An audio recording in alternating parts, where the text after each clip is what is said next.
엄마, 왜 이제 와? 나 셔틀 놓치겠어. 애는 벌써 깼단 말이야. 현관 도어락 소리가 채 끝나기도 전에 딸의 날카로운 히스테리가 복도를 때립니다. 67, 남들은 꽃 구경 간다. 크루즈 여행 간다 들떠있는 나이라는데 제 무릎엔 꽃 대신 누런 파스가 3겹, 4겹 훈장처럼 붙어 있습니다. 욱신거리는 다리를 끌고 거실로 들어서자마자 딸은 거울을 보며 화장품을 챙기기 바쁩니다. 서준이 어제 잠 설쳐서 기저귀 발진 좀 있거든. 연고 잘 발라주고 이유식은 꼭 데워 먹여. 아, 그리고 어제 사위가 먹고 남은 설거지 좀 해줘. 나간다. 그래, 얼른 가라. 아침은 먹었니? 국이라도 좀 데워줄까? 아우, 됐어. 회사 가서 대충 먹을게. 엄마 올 때 보니까 밑에 반찬 가게 새로 생겼더라. 서준이 먹을 나물 좀 사오든가 해. 엄마가 하는 건 애가 잘 안 먹더라고. 쾅 하고 닫히는 현관문 소리에 정신이 번쩍 듭니다. 난장판이 된 거실, 사위가 허물처럼 던져놓은 양말, 거실을 점령한 알록달록한 장난감들. 저는 삐걱거리는 허리를 굽혀 그것들을 하나둘 줍기 시작합니다. 손가락 마디마디가 퉁퉁 부어 주먹도 잘 안 쥐어지는데 내 새끼집 깨끗해야 한다는 마음 하나로 걸레질을 시작합니다. 아이고, 무릎이야. 오늘은 비가 오려나. 어제보다 더 쑤시네. 딸애는 말합니다. 엄마 덕분에 내가 회사 다녀 고마워. 그 간지러운 말 한마디에 저는 바보처럼 또 웃습니다. 내 새끼 돈 고생 안 시키려고 내 자식 남들한테 뒤처지는 꼴 보기 싫어서 저는 제 노후를 통째로 이 집에 저당 잡혔습니다. 친구들이 등산 가자, 온천 가자 전화할 때 바쁘다, 밤에 가자며 끊어버린 세월이 벌써 2년입니다. 내 밥은 싱크대 앞에 서서 찬물에 말아 한술 뜨는 게 전부지만 손주 녀석 밥은 유기농 소고기 결대로 다져가며 정성껏 차립니다. 내 무릎 연골 닳아 없어지는 비명보다 손주 녀석 까르르 웃는 소리가 더 컸던 시절. 그때는 몰랐습니다. 이 미련한 헌신이 누군가에게는 당연한 서비스이자 언제든 부려먹어도 되는 공짜 노동으로 보이고 있었다는 것을요. 그날도 평화로운 오후였습니다. 서준이 손을 잡고 놀이터로 향할 때만 해도 제 인생을 송두리째 뒤흔들 그 사고가 터지기 전까진 말이죠. 응급실 자동문이 열리자마자 들이닥친 건 차가운 겨울바람보다 더 매서운 딸의 목소리였습니다. 엄마, 미쳤어? 정말 제정신이야. 애를 어떻게 봤길래 이 모양이냐고. 내가 이럴 줄 알았어, 정말. 복도가 떠나가라 소리를 지르는 딸 수진이의 얼굴은 제가 알던 내 새끼가 아니었습니다. 피가 섞인 눈물로 범벅이 된 서준이를 안고 신발 한쪽이 벗겨진 줄도 모른 채 맨발로 20분을 달려온 저였습니다. 숨이 턱끝까지 차올라 심장이 터질 것 같은데 딸의 눈에는 겁에 질려 떨고 있는 제 모습 따위는 보이지도 않는 모양입니다. 수진아. 그게 아니라 내가 잠시 가방에서 물통을 꺼내려고 고개를 숙였는데 서준이가 갑자기 미끄럼틀 위로 뛰어 올라가서 변명하지 마. 내가 이래서 엄마한테 못 맡긴다고 몇 번을 말했어. 나이 먹으면 주의력 떨어진다더니 엄마 진짜 너무한 거 아냐? 애 이마 찢어진 거 안 보여? 이거 흉터 남으면 엄마가 책임질 거야? 엄마가 서준이 인생 대신 살아줄 거냐고. 수진이는 제 말을 칼로 자르듯 끊어버리고 비수를 꽂았습니다. 엄마라는 이름으로 30년을 넘게 헌신해온 세월이 그 독설 한마디에 갈갈이 찢겨나갔습니다. 그때 옆에 서 있던 사위, 박서방이 제 팔을 낚아채듯 잡으며 취조하듯 말을 보탭니다. 평소엔 장모님 하며 넉살 좋게 굴던 그 눈빛이 순식간에 법정의 검사처럼 차갑게 식어 있었습니다. 장모님, 솔직히 말씀해보세요. 애 보면서 핸드폰 하셨죠? 요즘 뉴스 보니까 노인들이 손주 보면서 유튜브 보다가 사고 친다는데 장모님도 그러신 거 아니에요? 병원 오는 길에도 서준이 안고 핸드폰 보느라 애 상태 체크 못한 거 아니냐고요. 핸드폰이라니요. 기저귀 가방 무거울까봐 제 핸드폰은 항상 집에 두고 다니는 저에게 사위는 방치라는 죄명까지 씌웁니다. 내 무릎 연골이 다 닳도록 아이를 업고 뛰었고 혹여나 서준이가 놀랄까봐 제 발톱이 깨진 줄도 모르고 달렸는데 돌아오는 건 고맙다는 말 한마디가 아니라 취조실의 죄인 대우였습니다. 박서방, 내가 핸드폰을 어디서 봤다고 그러는가. 나는 핸드폰 가지고 나오지도 않았네. 서준아, 할머니가 미안해. 할머니가 죄인이다. 됐어, 엄마. 서준이 근처에 오지도 마. 엄마 때문에 애 잡을 뻔했으니까 소름 끼쳐. 가서 저기 구석 의자에나 앉아 있어. 얼굴 보는 것도 힘드니까 방해하지 말고. 딸은 제 손을 거칠게 뿌리치고 서준이를 안아들었습니다. 접수처로 성큼성큼 걸어가는 사위의 당당한 뒷모습과 아이. 곁에서 저를 마치 벌레 보듯 밀쳐내는 딸의 차가운 어깨. 그 뒤에 남겨진 저는 텅 빈 손을 허공에 둔 채 굳어버렸습니다. 차가운 병원 복도 플라스틱 의자에 망연자실하게 앉아 피와 먼지로 얼룩진 제 앞치마를 내려다보았습니다. 서준이의 피인지 아니면 제 갈갈이 찢겨나간 심장에서 흐르는 피인지 분간이 가지 않았습니다. 내가 여기서 뭘 하고 있는 걸까? 그 순간 옆자리에서 아이를 보던 다른 할머니가 혀를 차며 한마디 합니다. 아이고, 저 집 딸내미 말하는 것 좀 봐. 요즘 애들은 지들이 키우지도 않으면서 큰 소리만 친다니까. 그 말이 도화선이 되었을까요?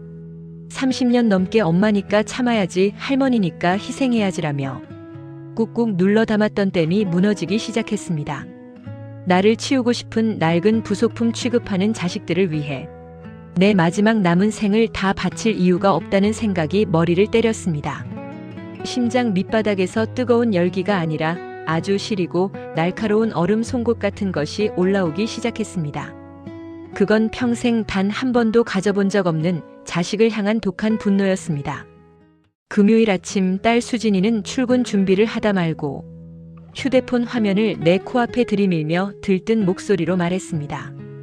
이번 주말에 예약한 호텔 수영장이 리모델링을 끝냈다며 이번 기회에 같이 가서 서준이 물놀이하는 것 좀 봐달라는 제안이었습니다. 비싼 호텔 뷔페까지 먹여주겠다는 생색이 뒤따랐지만 그건 제 휴식을 위한 게 아니라 본인들의 편의를 위한 미끼라는 걸 저는 알고 있었습니다.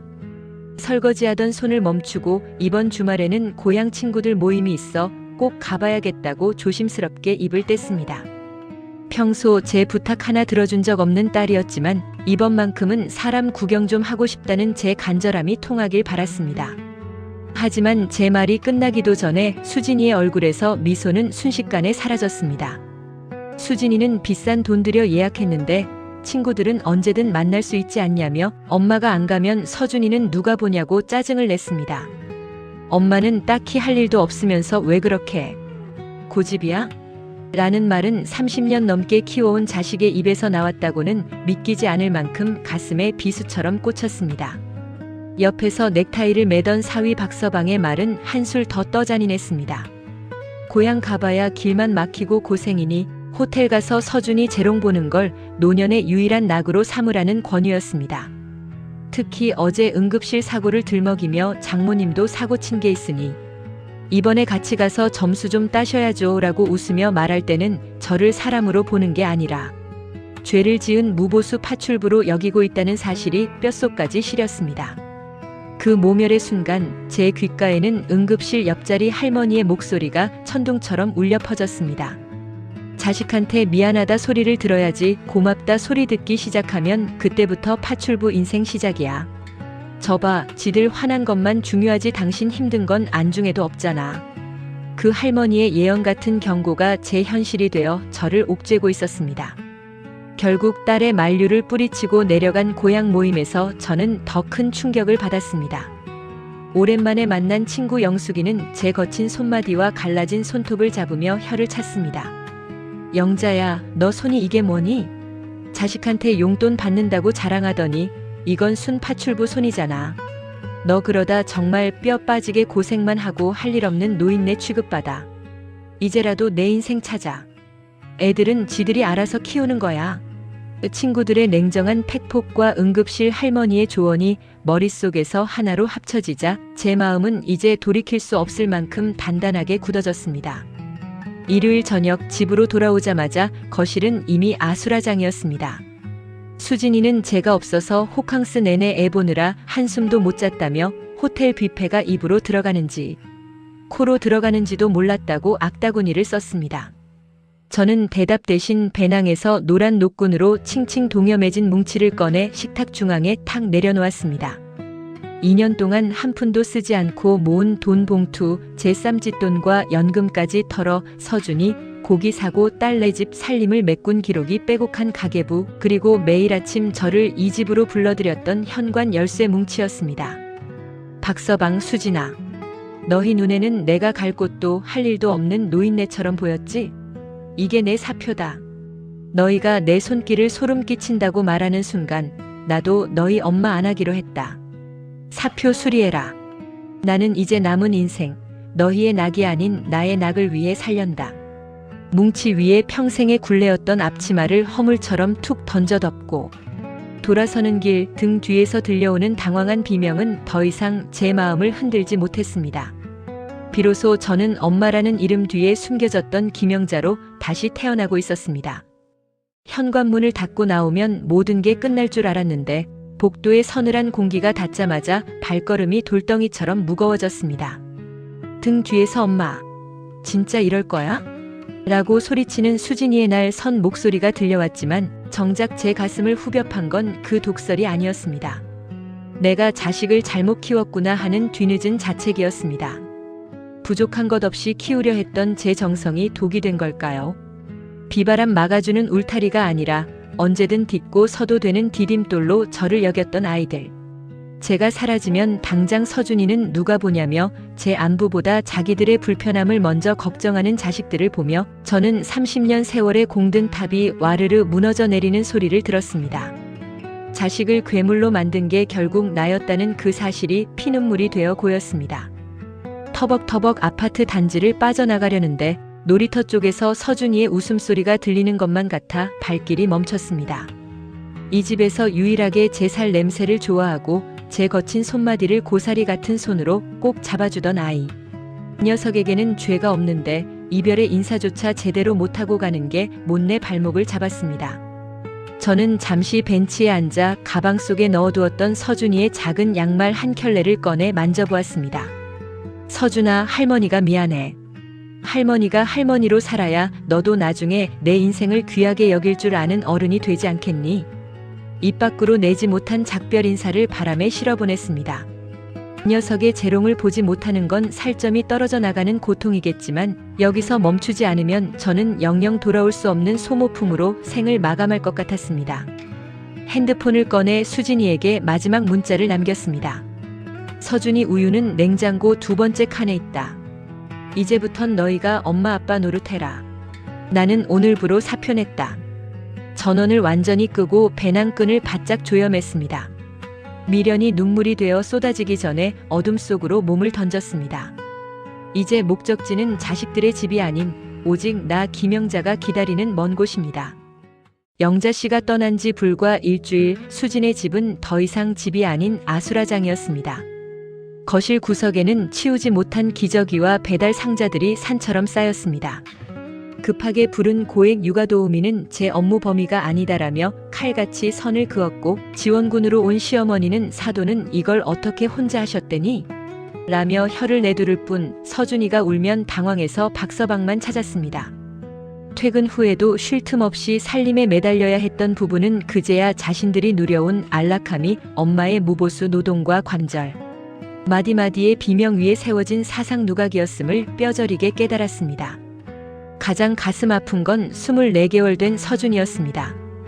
아이는 현관문이 열릴 때마다 할머니를 부르며 달려나갔고 할머니가 늘 앉아있던 소파 자리를 물끄러미 바라보며 손에 쥐어준 간식도 마다했습니다.